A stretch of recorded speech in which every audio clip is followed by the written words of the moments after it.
À Saint-Joseph, les seniors prennent le volant. Autour du thème de la sécurité routière, ils ont pu participer à des ateliers de sensibilisation à la conduite en état alcoolisé et pour certains d'entre eux, conduire en situation réelle avec un moniteur. L'objectif de cette journée étant d'identifier leurs points faibles pour, au final, leur redonner confiance. On a fait le test des lunettes alcoolisées.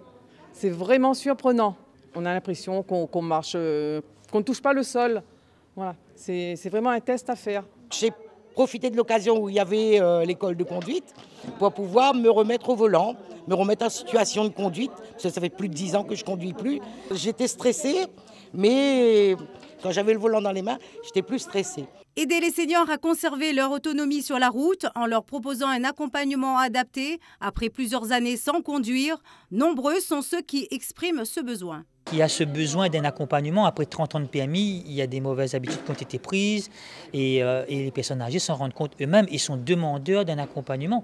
Là, sur le coup, il y en a qui me disent une journée, ce n'est pas suffisant. On aurait besoin de 2 ou de 3 journées parce qu'on s'est rendu compte qu'on a un peu plus de lacunes. Une nouvelle thématique qui vient enrichir les ateliers existants, un plus pour les personnes âgées dans la continuité du bien vieillir, auquel elles adhèrent pleinement. On a eu une proposition au niveau de ce nouveau thème de la sécurité sociale qui est la sécurité routière pour les seniors, donc auto-école senior. Et donc M. Alamel et toute son équipe avec AEFC nous ont sollicité et donc on a répondu favorablement et ils ont reçu des diplômes. Entre écoute, conseil et sourire, chacun repart rassuré, diplôme en main et prêt pour la prochaine étape. Les bons réflexes sont de retour.